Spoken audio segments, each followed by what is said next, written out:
Louvado seja o nome do Senhor Jesus. Mais uma vez, o Senhor graciosamente nos concede essa grande oportunidade. E hoje estaremos tratando do seguinte tema: em busca de um milagre. Em busca de um milagre. Eu gostaria de ler aqui a palavra do Senhor em Marcos, no capítulo 2, alguns versos. A palavra de Deus diz assim, versículo 1 ao verso 13. Marcos capítulo 2, verso 1 ao verso 13. Alguns dias depois, Jesus voltou para a cidade de Cafarnaum e logo se espalhou a notícia de que ele estava em casa. Muitas pessoas foram até lá e ajuntou-se tanta gente que não havia lugar nem mesmo do lado de fora, perto da porta. Enquanto Jesus estava anunciando a mensagem, trouxeram um paralítico. Ele estava sendo carregado por 4 homens, mas por causa de toda aquela gente, eles não puderam levá-lo até perto de Jesus. Então fizeram um buraco no telhado da casa, em cima do lugar onde Jesus estava, e pela abertura desceram o doente deitado na sua cama. Jesus viu que eles tinham fé e disse ao paralítico: meu filho, os seus pecados estão perdoados. Alguns mestres da lei que estavam sentados ali começaram a pensar: o que é isso que esse homem está dizendo? Isso é blasfêmia contra Deus. Ninguém pode perdoar pecados, só Deus tem esse poder. No mesmo instante, Jesus soube o que eles estavam pensando e disse: por que vocês estão pensando essas coisas? Não é mais fácil dizer ao paralítico: os seus pecados estão perdoados? Ou levante-se, pegue a sua cama e ande. Pois vou mostrar a vocês que eu, o Filho do Homem, tenho poder na terra para perdoar pecados. Então disse ao paralítico: eu digo a você, levante-se, pegue a sua cama e vá para casa. No mesmo instante, o homem se levantou na frente de todos, pegou a cama e saiu. Todos ficaram muito admirados e louvaram a Deus, dizendo: nunca vimos uma coisa aqui, ou melhor, assim.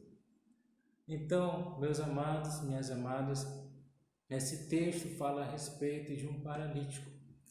E a palavra de Deus vai nos dizer que Jesus estava ele tinha voltado para a cidade de Cafarnaum e que estavam espalhando a notícia de que Jesus estava na casa. E as pessoas sabiam que quando Jesus estava na casa, algo acontecia. Se Jesus está na minha casa, bênçãos vêm do céu para nós. Se Jesus está no culto, o culto não é igual, não é normal, não é comum, porque onde Jesus está, milagres acontecem. É por isso que quando as pessoas souberam que ele estava em casa, muitos foram até ele e se juntou rapidamente uma grande multidão. Mas entenda, o que compunha esta grande multidão? Primeiro, curiosos, pessoas que estavam querendo saber, e agora, o que ele vai fazer dessa vez? Ele vai multiplicar 5 pães e 2 peixes? Será que ele vai ressuscitar mais um morto? Então, pessoas curiosas, porque Jesus ele ficou famoso na sua época devido aos milagres que ele realizava. E também tinha uma segunda classe de pessoas que eram os críticos. Não estavam ali para ver o milagre de Jesus. Estavam ali para ver onde Jesus tropeçava. Os religiosos, os conhecedores da lei, porém não praticantes. Mas também havia uma terceira classe de pessoa, que eu digo que é essa classe que nós nos encaixamos. Aqueles que não vão apenas por causa de milagres. Aqueles que não vão apenas para criticar. Aqueles que vão para adorar a Jesus. E eu digo que entre essas pessoas que estavam ali para adorar Jesus, que diz o versículo 2, muitas pessoas foram até lá. E ajuntou-se tanta gente que não havia lugar nem mesmo do lado de fora, perto da porta, enquanto Jesus estava anunciando a mensagem. Outra questão. Jesus ele juntou uma grande multidão devido à fama que ele possuía, mas ele não iniciou o milagre fazendo logo um espetáculo. O que eu quero dizer com esse espetáculo? Chamando as pessoas, quem quer ser curado, vai ser curado, não. Ele sabia que a fé vinha por ouvir e ouvir a palavra de Deus. É por isso que a sua graciosa palavra, a Bíblia Sagrada nesse texto, vai nos revelar que ele estava anunciando a mensagem. Que mensagem é essa? A mensagem de salvação, a mensagem de arrependimento, porque ele queria que o homem tivesse fé, já que a fé produz a aproximação real de Deus, a fé através do anúncio da palavra. Enquanto nós estamos anunciando a palavra, o objetivo é aumentar a nossa fé, o objetivo é aumentar ou fazer com que através da semente da palavra muitos corações possam ter mais fé em Jesus. E dentre aquelas pessoas, como dissemos anteriormente, os curiosos, os que estavam ali apenas para criticar os críticos e os adoradores, havia um paralítico. Em que classe ele se encaixava? Certamente ele foi por causa de um milagre, que ele era um paralítico, mas ele não foi para ver milagres, ele foi para ser curado. Primeiro, aquele paralítico ouviu a palavra de Deus, do início ao fim. Ele atentou para a verdade da salvação. E naquele momento, aquele paralítico que se encaixava melhor na classe de adorador, ele estava sendo carregado por 4 homens. Ou seja, aquele paralítico, ele sabia da sua condição e ele desejava um milagre. Ele desejava com que Jesus mudasse a situação da sua vida, mas ele não podia sozinho. Ele teve que contar com a ajuda de 4 homens. Às vezes, para conquistarmos um milagre, precisamos pedir ajuda ao nosso próximo. Precisamos dizer aquilo que necessitamos. Aquele paralítico reconheceu: olha, eu não posso ir lá sozinho, vocês podem me ajudar? E aqueles homens bondosamente carregaram aquele paralítico. Mas por causa de toda aquela gente, eles não puderam levá-lo até perto de Jesus. Imagine, a primeira dificuldade era chegar até Jesus. Quando ele esteve ali, diante de Jesus, ele nem sequer via Jesus por causa da multidão. E agora?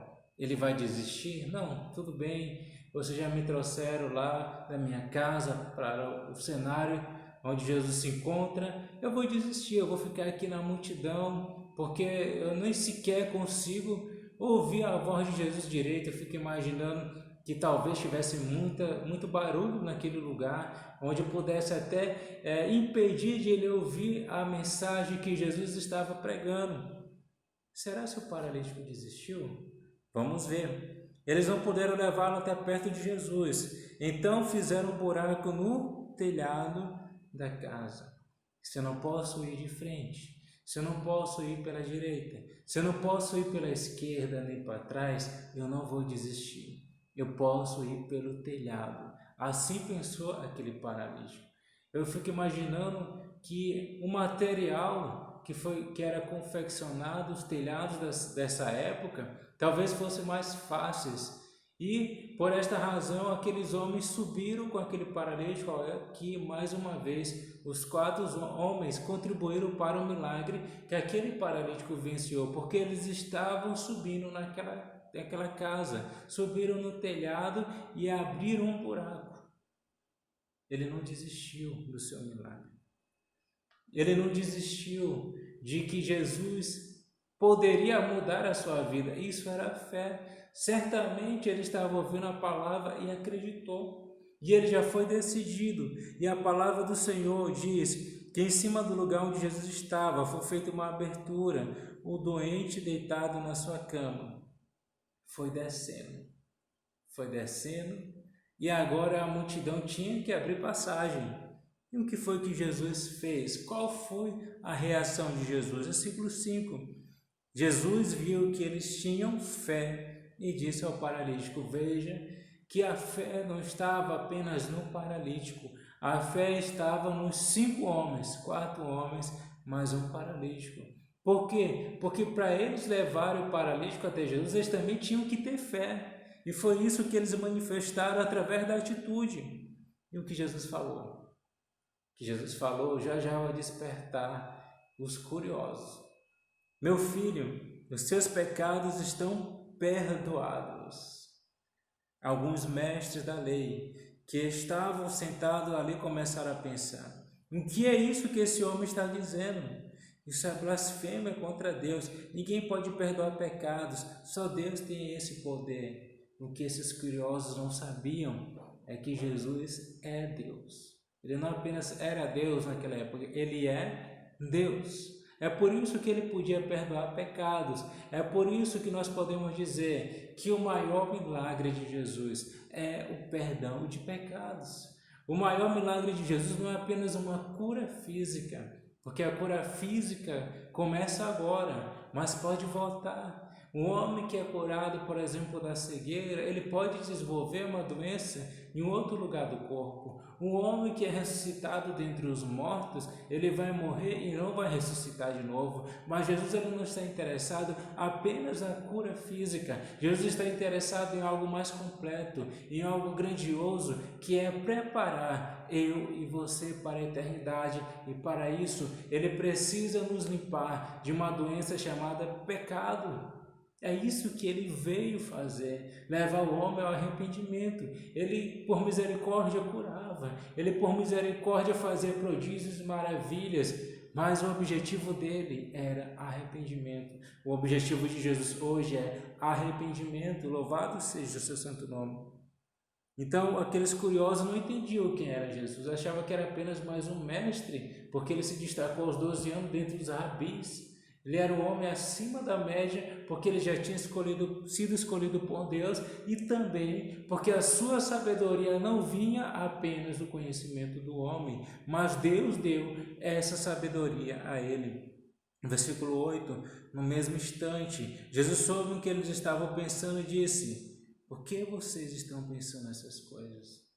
Ele já tinha sido cheio pelo Espírito Santo, ele foi batizado nas águas, foi cheio do Espírito Santo. Agora o Espírito Santo estava revelando para ele aquilo que estava passando no coração dos homens.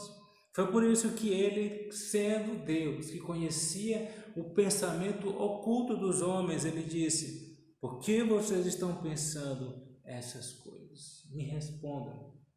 O que é mais fácil dizer ao paralítico: os seus pecados estão perdoados? Ou levante-se, pegue a sua cama e ande? É mais fácil dizer que ele é perdoado pelo seu pecado. Dizer é fácil, mas fazer com que esse paralítico seja perdoado, somente Jesus tem essa autoridade, somente Deus. Diante do homem, o mais difícil é ver o paralítico se levantar, porque aí precisa de graça de Deus, aí precisa de ter intimidade com Deus. Aí Jesus disse aos críticos, palavra para os críticos: eu vou mostrar a vocês que eu, o Filho do Homem, sempre que nos evangelhos aparece a expressão Filho do Homem, está se referindo ao próprio Jesus. Ele dizia-se ou referia-se a si mesmo com essa expressão, Filho do Homem, para que vocês saibam que o Filho do Homem tem poder na terra para perdoar pecados. Ele disse ao paralítico: eu digo a você, levante-se, pegue a sua cama e vá para casa. Que nós aprendemos: o milagre que Jesus faz é completo.